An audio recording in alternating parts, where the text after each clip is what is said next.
Okay, good. It looks like screens are working great. So guys, we're going to talk about over the next 7 minutes, 3 reasons some SaaS teams almost always add revenue. And Kalpesh, James Locke, Ali, Will, Peter, Marion, Hool, Luke, good to see all you guys. Let's rock and roll. We're going to have some fun, all right? So 3 reasons here. We're not going to beat around the bush. We're going to jump right into it. Now, quick caveat here. This is not just like my feedback, right? I've personally interviewed over 2,200 SaaS CEOs via my podcast, The Top Entrepreneurs. These are founders and CEOs like Manny Medina at Outreach, or Frank Bean at Looker 18 months before he sold to Google for $2 billion, or Sid at GitLab, who passed $60 million in revenue, or folks like Freshworks founder, or Art Pappas at Bullhorn. So I'm taking all their stuff. I've put these 3 together for you guys to digest here in the next 7 or so minutes. So let's jump right in. Number 1, why do some sales teams almost always seem to add revenue? Well, let's learn from the best. How many of you guys saw the Zoom Info IPO 2 weeks ago? Okay, 3 weeks ago, June 4th. Tom, Charles, Tristram, Praj, you guys see that? Fernando, you guys see that IPO? Did extremely well. Well, I had Henry Schuck on the show about 18 months ago, and we dove deep into their SDR to AE to CSM ratio. What does that mean? Sales development rep to account executive to customer success management ratio. And the ratio would surprise you. You'd expect more SDRs than AEs. But guys, what they're actually doing is they've got 5 SDRs and 5 AEs working together in a pod. Each SDR group and each AE group is then separated by 3 additional groups underneath that. I'm not going to drive into the 3 additional groups right now, but just know they are segmented. And these are the critical measurements that each of these groups are measured by. You see the bottom left of my screen here? Can you guys read that? Guys, can you read that? So 100 SDRs. Henry said, Nathan, I track one thing from the SDRs. They have to make 85 to 120 calls per day. Now, if you guys do the math on that, you quickly realize they're making thousands of calls as a team every day, not monthly, not weekly, daily, thousands of calls there. The one thing he tracks AEs by is number of demos. He wants them to complete 20 demos per month. So across 100 AEs, that's almost 2,000 demos. And then lastly, Ali Eshfani in the chat, CSMs. Guys, how many of you guys give quota to your CSMs? Just say CSM in the chat if you guys have CSMs and you give them a quota.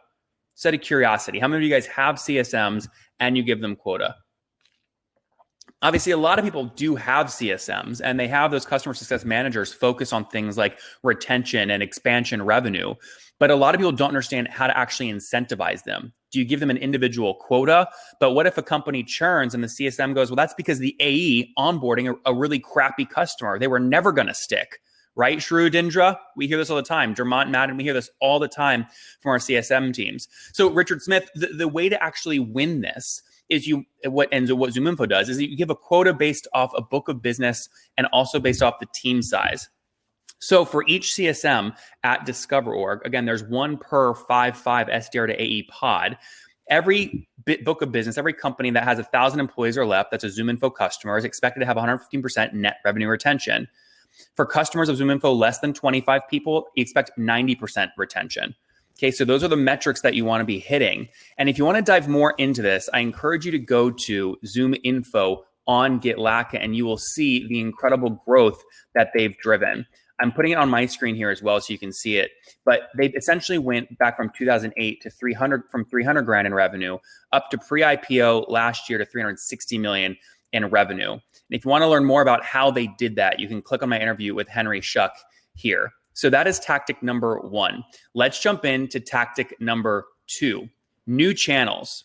Now, guys, look at this screenshot on my screen out. Does this look familiar? What if I told you that there was a business publication email list with 1 million people strong that you could reach for $4,800? It would drive your landing page 20,000 clicks for an effective cost per click of 24 cents. Would you guys believe me? Well, there's this little tool that I use called paved.com, which enables you to do this. And I'm actually going to show you this here live quickly. Paved.com. What it is essentially, think of it like Google AdWords, okay? But it's actually for email lists. So if you guys are head of revenue, CROs, SDRs, AEs, you're looking for more leads, you can go to Paved, the marketplace here. I'm actually going to click on The Economist because that's the screenshot I just showed you. And they actually put up all their economics, the cost, the number of subscribers, their click-through rate and everything. So again, a 2% click-through rate on 1 million subs is 20,000 clicks to your landing page if you're happening to target the business kind of reader. Now, maybe you're selling a SaaS tool that's not business-oriented. It's something else. I can guarantee you can find an email list in here that targets your audience, whether big or small, right? Big or small. Maybe you go after, maybe you're selling to lifestyle sorts of brands. You can go in here and see they have 48,000 subscribers, look at their click-through rate, look at the cost, $500, but a lot of clicks there. So paved.com is one way that sales teams that are always driving new revenue are finding ways to sell more even in downtimes. There are other ideas here in terms of new channels. Obviously, you see a lot of B2B SaaS brands right now launching their own book, like Drifted with conversational marketing, or Outreach.io, which launched the Sales Engagement Podcast back in 2018. You want to be thinking about these new ways, right? These new channels to go after that people aren't thinking about. Now, guys, quickly, do you want more on podcasts real quick? Just type podcasts in the chat if you guys are thinking about launching your own podcast for your brand to drive your SDR meetings and your AE demos and your CSM retention. Right? My podcast, we just recently passed 11 billion downloads. So I can quickly show you how we've scaled that. If you guys are interested, type it. If not, I'll move on to the next slide. Okay, so Joan Lockwood said podcast. Cal Pesh said podcast. James said podcast. Jerry Hill said podcast. Okay, a bunch of you guys are saying podcast. I'm going to quickly give it to you in one slide. This is my tech stack.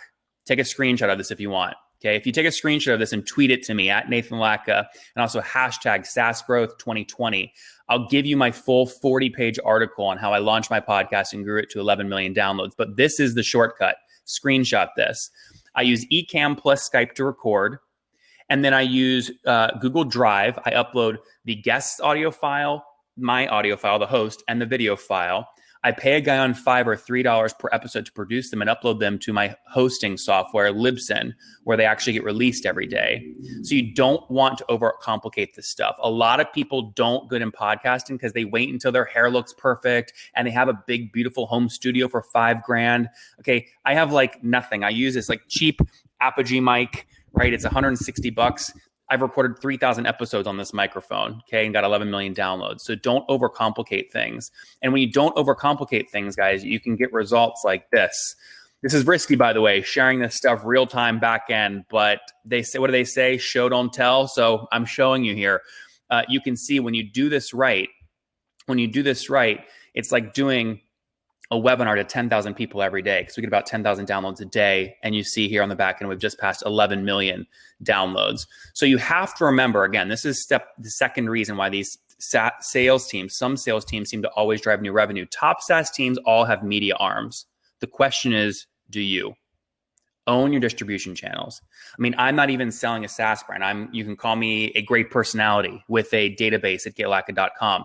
And I've got the podcast, right? We've got this magazine, which ships out to 10,000 SaaS CEOs and founders every single month, right? The book, which James talked about in the intro, Wall Street Journal bestseller, right? This is all important stuff. You need to have your own media distribution. Do you guys agree with me? Is distribution more important than product?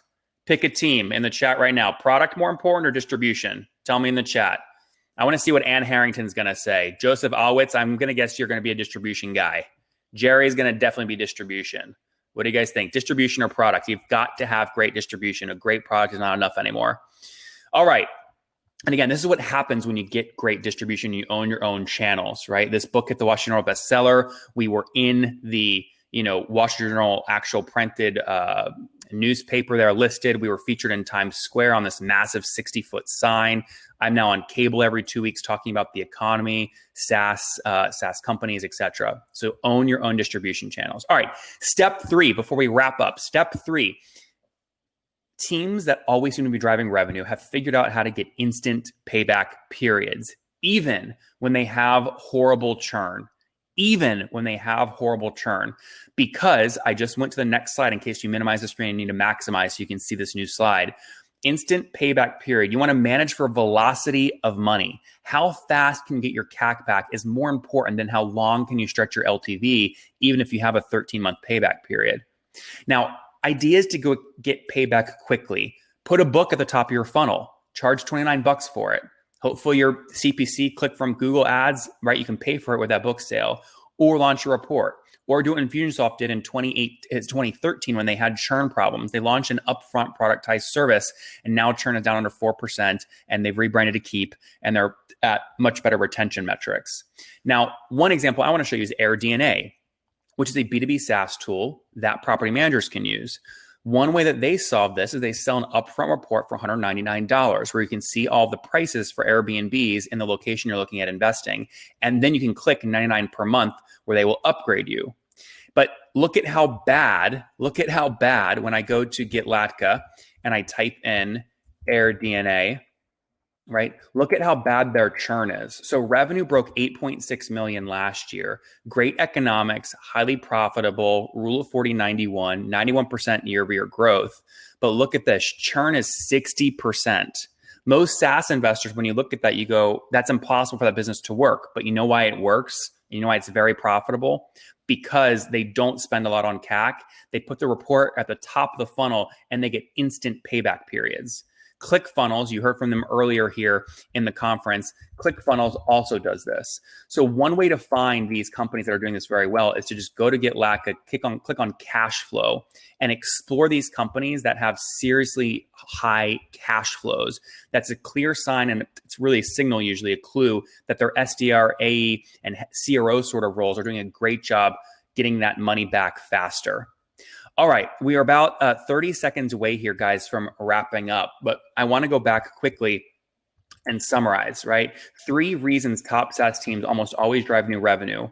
Number 1, 5-to-5 SDR to AE ratio to 1 CSM, like ZoomInfo, that just had a very successful IPO.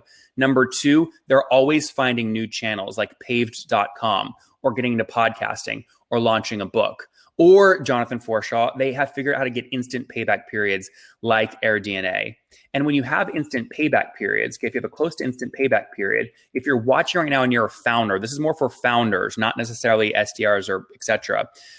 I encourage you to go to founderpath.com and try this little SaaS calculator we built. You can type in an amount of money that you want. We look at it and actually give it to you as debt. So you don't actually have to raise equity capital and take dilution. And you can use that money to fuel, right, those new distribution channels you've identified that give you instant payback periods. So guys, if you want more information on all of this, this is a quick session. I encourage you to screenshot this screen right now. I'm going to give you the clue to how to get all the slide deck I just shared with you. Screenshot this screen, okay? Guys, good, screenshot it. And next, if you enjoyed it, tell James and I on Twitter. Use @NathanLatka and hashtag SaaSGrowth2020 and ask for the full slide deck along with your feedback on the talk. This is like what turns me on. It's my quick way to connect with you. You can also do it on LinkedIn, says James. You can also use the hashtag on LinkedIn. I will find it. But if you screenshot, I'll go back to the slide one more time for 10 seconds. Screenshot this slide, post it on LinkedIn or Twitter, tag James and myself. I'm @NathanLatka. He's hashtag SaaSGrowth2020. And I'll make sure to get you the full slide deck.